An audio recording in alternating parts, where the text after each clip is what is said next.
Hello and welcome to the Brutal Iron Gym podcast, where our goal is to cut through the BS and deliver the brutal truth about topics related to health and happiness. So today's topic is training, and we're going to discuss stealing from others. So I'm actually telling you should steal from people. and this kind of comes from a background not only of my own personal experiences, but obviously like all my work with my clients and whatever little research and science stuff you can find here and there. Um, and what it is in regards to is making sure that you challenge yourself and you step outside of your narrow realm every now and then. So for me, when I first started exercising, I actually started kind of like doing bodybuilding. So I started when I was 16 years old lifting weights. I'd already been working out for a year before that, but it was body weight based stuff. So when I started, I wanted to do bodybuilding, and the only thing I had available to me at first was magazines. So Muscle and Fitness and Muscular Development were kind of like the two main magazines at the time, at least that I was aware of. So those were the ones I was trying to pull information from. And then when I was around 17, we got dial-up internet because apparently I'm 4,000 years old. And then through 17 and 18 years old, I was able to kind of like download information from the gym, from the internet, and see if there were extra things I could learn. So meaning I got to watch like videos. I remember RX Muscle had videos of In the Iron Asylum, and that was bodybuilders who were working out, and they would interview the bodybuilder. Like they would actually show the video of them working out, and they would do an audio interview like laid over the video. And to me, that was gold. That was the most amazing thing I'd ever seen in my life, because I got to see what the professionals really did. So in the magazines, I could read their like training, but it was a whole new world to get to see them, get to see the muscles, get to see their positions. And I was a very visual learner. So when I got to see the things they were doing, it really helped me do better in my own training. And at that time, traditional kind of bodybuilding knowledge was everything from like reps of 8 to 12 is what built muscle. If you went below 8, you were doing strength training, you were at a risk of injury, and that was like frowned upon. And every once in a while, they would tell you like to go down to 6 reps because that might build some strength. And then really the only thing you did over 12 reps was maybe like drop sets. So, or legs. They said you could go to legs up to 20 reps on a leg press, for example, and still build muscle. So it wouldn't be cardio, but there was really no point in doing 20 reps of like chest presses or 20 reps of back rows. So everything was 8 to 12 reps. And did I grow at first? Oh, hell yeah, because I'd never lifted weights before. So, and even though I was eating nothing, I actually was anorexic for those years and ate about one meal a day and tried to burn off all my calories. I still was managing to build muscle, even though I had very little, if any, food intake at times. And I trained like a maniac. I trained every single day, beat the living shit out of myself, and definitely was overreached in like infinite ways. So, but what you'll see is in that case was I started something that was new, and I got results from it, but it plateaued. So eventually I started seeing less and less and less results. And then I remember like I lifted weights for like 2 years or so, never really made much of a difference. And then I didn't turn out to be super shredded, didn't have 6-pack abs, didn't look like Arnold Schwarzenegger. So then all of a sudden I was like, you know what, screw it, I'm about to go to college. If I can't be ripped and shredded, let me just be a big scary, bad man. We'll just say that. So I started eating more with the goal of trying to put on size. And I didn't really know exactly what I was doing. And I had read in a magazine that Lee Priest had been eating a whole turkey breast, a whole loaf of bread, and a gallon of milk every day. And that made him big and strong, okay? And that's the bullshit magazines told you back then. But I took that and I was like, well, can't really get a chicken breast where I live every single day. And I don't really like bread. I know that's weird. I apologize to all the women out there who love bread. But yeah, I don't really care about bread. So I was like, well, I can do a gallon of milk. Like, there's enough grocery stores around. I can do that. So I'll do a gallon of milk a day. And I did it for 2 years. and I started to put on a ton of size. A lot of it was fat, but I did put on size. So what I found was I had really plateaued in my progress as a bodybuilder within the first about 6 or so years. So I went from 165 up to like 215ish. So I put on like say 50 pounds, but it wasn't really moving from there. And what really started me on my getting bigger and bigger journey. So the biggest I have been has been 295 or 296. And right now I walk around between 260 and 270, up to 280 when I do competitions. But I'm gotten a lot heavier than the 215. And what was the big difference for me was mixing in strength training. So when I was younger, all the bodybuilders I watched were already huge. They were already pros or they were about to get their pro card. So they had already put on a lot of size. They were now wanting to kind of, like they had already become very strong, if that makes sense. They were then using their strength to build size. What no one told me was if you're weak as shit, which is what I was, that you can't put on a lot of size because you can't lift very heavy things. So if the heaviest dumbbell I can chest press is 30 pounds, I'm only going to get so much muscle damage from 30-pound dumbbells. Whereas if I got strong enough to press 60-pound dumbbells, I would get more muscle damage and I would get more muscle growth. So strength in bodybuilding is extremely effective. As you get stronger, you can then use heavier weights in the bodybuilding time under tension ranges, and you can actually accumulate more muscular damage per bout of effort. So if I'm going to do 12 sets in an exercise of a workout, okay, for maybe biceps that day, I'm going to do 12 working sets. Well, if I can move heavier weights during those 12 working sets than what I could previously, I will be able to accumulate more muscle damage. So no one ever told me this. It was only when I found a friend who was a strength-based background, and he kind of lifted really heavy for a bodybuilder, and so he maybe needed to do more volume, I maybe needed to do more strength, so it kind of worked out well, and I started growing a lot more because all of a sudden I was now working a little bit of strength along with my bodybuilding. So for people who do aesthetic sports, even bikini athletes, okay, the NPC, if you're a bikini athlete, you'll know what I mean. If you're not a bikini athlete, just kind of listen along and get the general idea of this. But the NPC likes their bikini athletes to be basically sticks with boobs. So it's really thin body frame. And the reason why I say with boobs is it's more common that women will have breast implants in the bikini division in the NPC as compared to other divisions in natural competitions. Now that is not a negative. There's no stigma. There's no positive or negative about that. It's just like the sky's blue.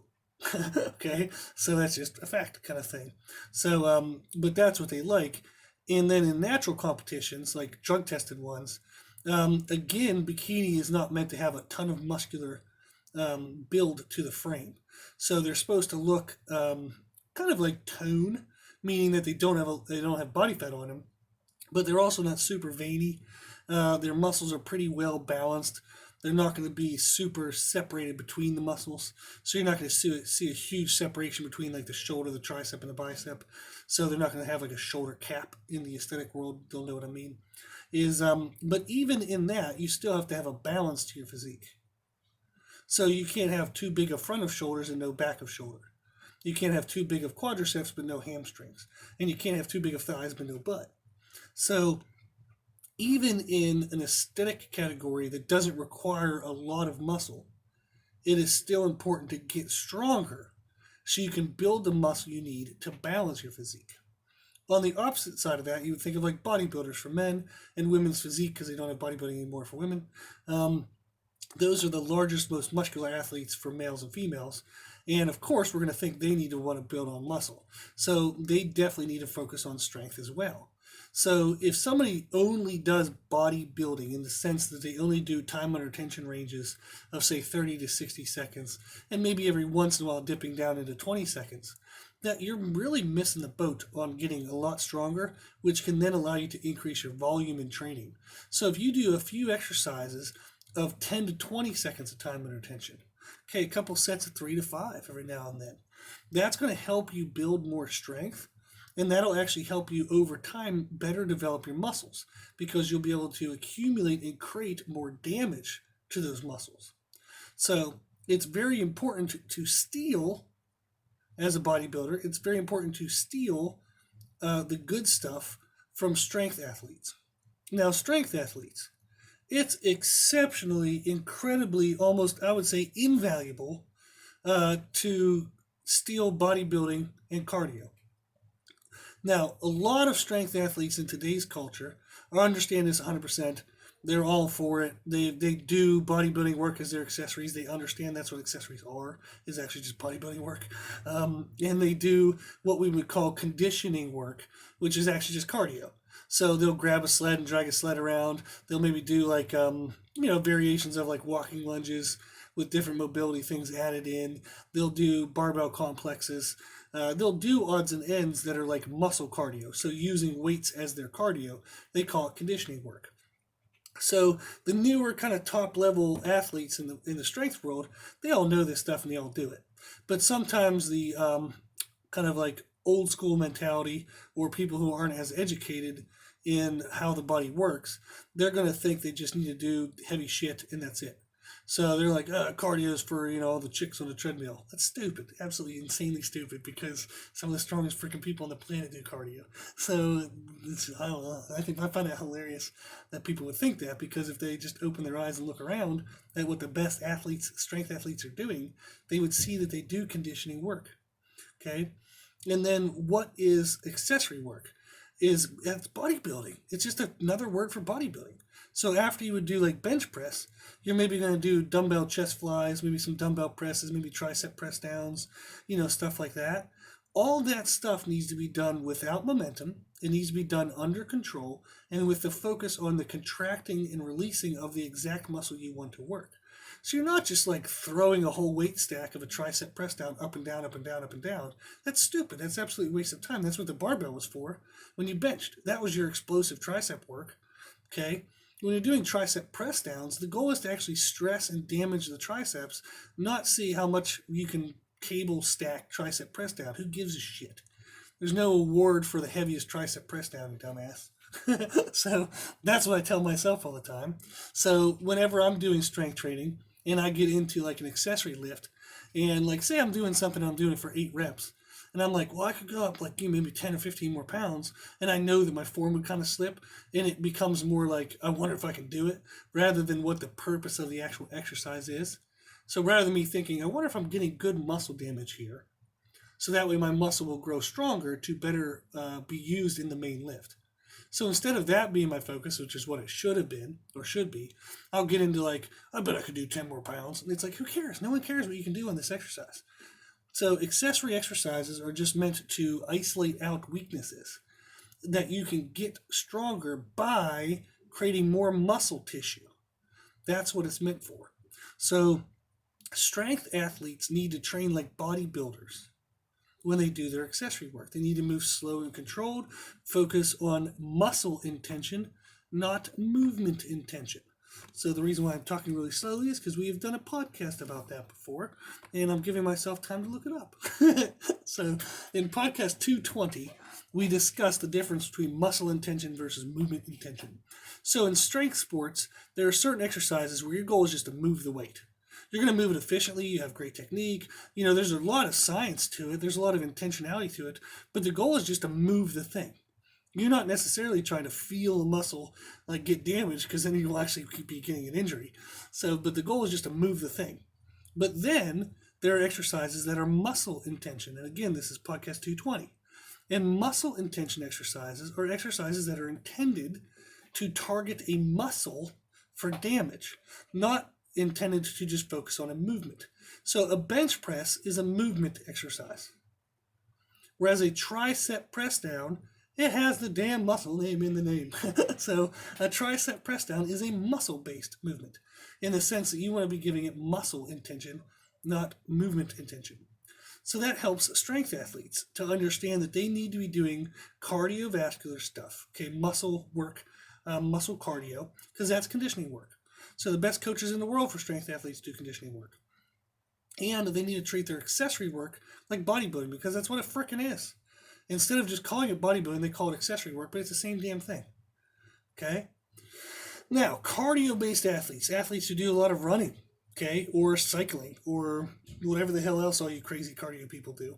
So it helps for you to have strength and know how to do bodybuilding. So you need to steal from the other athletes as well.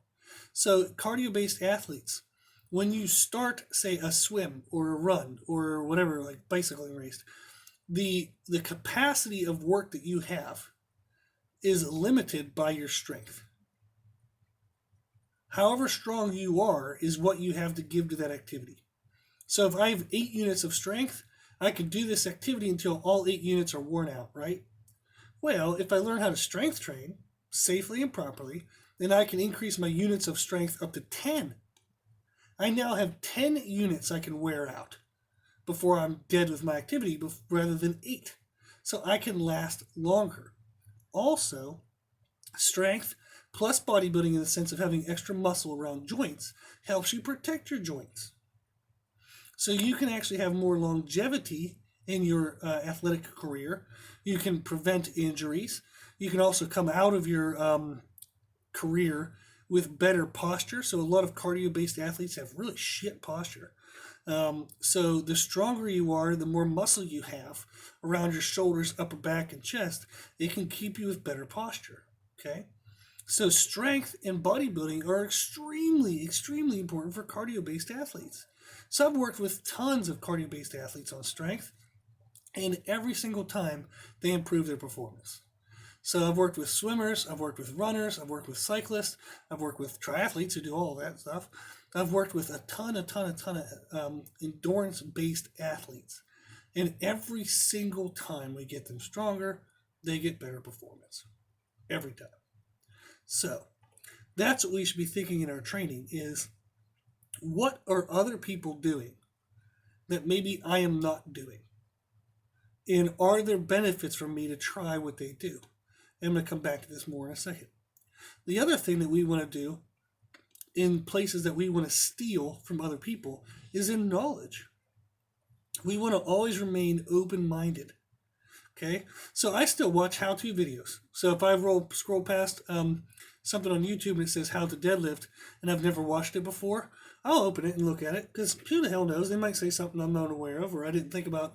Maybe they say it in a new way that verbiage will help me teach another client, or maybe that verbiage will make more sense towards me for something. But I always check it out, because what the hell, why not? Like, if I want to be good at deadlifting, why would I not get more information about deadlifting, right? So, and it's combinations of multiple sources, I mean probably hundreds by this point, that have accumulated into what I would consider as my knowledge of deadlifts. So the more I expose myself to information, I either get confirmation on what I already know, or I get presented new information, and then that creates a new kind of like line of thinking, and I get a chance to kind of work through that information, see if I deem it to be something that I want to use continually, or if I just kind of like, I disagree with that, and I move on. But at least lets me hear it. It at least lets me be aware of it. So by being open-minded, you are aware of more things. You then have more things to pick and choose what you believe. So rather than believing what you believe because you're too naive and you don't look anywhere else, and you're closed-minded and you push off everybody else, everybody else is an idiot, I know what I'm doing, that kind of mentality. It's ridiculous. So you have to be open-minded to other people's opinions. Now, granted, if you've been doing a sport for 20 years and you have like 2 world championships and somebody's been doing it for 2 days, is there a likelihood that you're going to learn much from that person? No. But does it still happen? Yeah. There are still times where ego will bite you in the ass, to where the second you think you're too good for someone else, all of a sudden they're going to say something, you're like, oh shit, that's actually pretty good. And that's a good way of like life just humbling you, okay? So that is a very good thing. So you don't have to agree with what people say, but it does help to at least hear what they have to say. Okay? So there's a really famous strength coach named Louis Simmons, and he has a quote that says, "Leave no stone unturned." And kind of a quick version of this is, if I told you we walked out into a parking lot, wherever you're at, let's just say there's a parking lot near you, And I walked out there, and you and I were looking, and there's like 1,000 little stones all over the parking lot. Okay, some big, some small. Some that looked like you almost miss them because they're so small in between the big ones you don't even see them. And there's just thousands and thousands and thousands of stones. And I told you that under one of those stones is $1,000,000. Let's say it's a key, okay, to a locker, and in the locker is $1,000,000 because that's more likely that $1,000,000 would be in a locker than under a stone. But if I told you that there's $1,000,000 possible to you in this parking lot, and it's under one of these stones, how many stones would you turn over to find $1,000,000? You'd turn every damn stone over, right? You'd turn them all over until you found the key, right? So leave no stone unturned. If you want $1,000,000, you would turn over every stone. If you want a bigger squat, bigger bench, bigger deadlift, if you want faster run times, swim times, cycling times, if you want bigger biceps, bigger glutes, if you want better six-pack abs, okay, whatever you want. If I told you it was under one of those stones, wouldn't you turn over every stone? Right? Now, is a stone you turned over that didn't have the key under, was that a waste of time to turn over that stone? No. Because how else would you have known if the key was under there or not, right? You have to turn over every stone that is unsuccessful in finding the key in order to find the stone that has the key. Makes sense, right? So when we're presented with information, if we're closed-minded and we just dismiss it right away, that's like looking at a stone and saying, well, that one's too small for there to even be a key under there, and we just walk past it. You're going to walk past a stone that might have $1,000,000 under it? Nah, you're going to peek. You're going to peek under that stone, right? Well, if somebody presents you information that says, hey, I can help you towards your goal if you do this, this, this, why wouldn't you at least peek into the information? Why wouldn't you give it a try? Or at least give it some thought, right? Leave no stone unturned. It doesn't also mean, most people take that and means like, try everything. But it also means that whatever you try, whether it was successful or not, was worth trying. Because how else would you have known? That could have been the stone that had the key. So you got to try everything, okay? And like I said, like Louis Simmons, one of the greatest strength coaches ever. And he does strength, right? But he does conditioning work with his athletes. They're famous for doing wheelbarrow carries and sled drags. And what are that? That's cardio. That's muscle cardio. So the greatest strength coach in the world has his athletes do cardio. They also do what's called repetition method, which is another fancy word for bodybuilding. Just like accessory work is a fancy word for bodybuilding. Same damn stuff. Okay? But his athletes all do repetition method, which is bodybuilding. So the greatest strength coach in the world has his athletes do cardio, and he has them do bodybuilding. Why the hell wouldn't you? Right? Same thing, if you're a bodybuilder and you're still new to the sport, like you're not incline benching 405 for sets of 10, then you need to get stronger. So you need to steal from the strength world and get stronger. Okay? If you're a cardio-based athlete, we already said strength is your limiter. Strength determines how much you have capacity-wise. Get stronger, you have more capacity, you can do more work. You can then get better at your cardio activity. Also, bodybuilding, building some muscle around your joints protects your joints. So the best athletes in the world use the best of what's available to them with no stigmas attached. They don't classify something as bodybuilder only or cardio bunny on the treadmill only. Okay? The best athletes in the world will use whatever the hell they have to use, whatever is available to them, whatever they can use to become better. So why wouldn't you? So steal what you can from all genres of lifting and remain open-minded to new information. Okay? That is going to help you progress.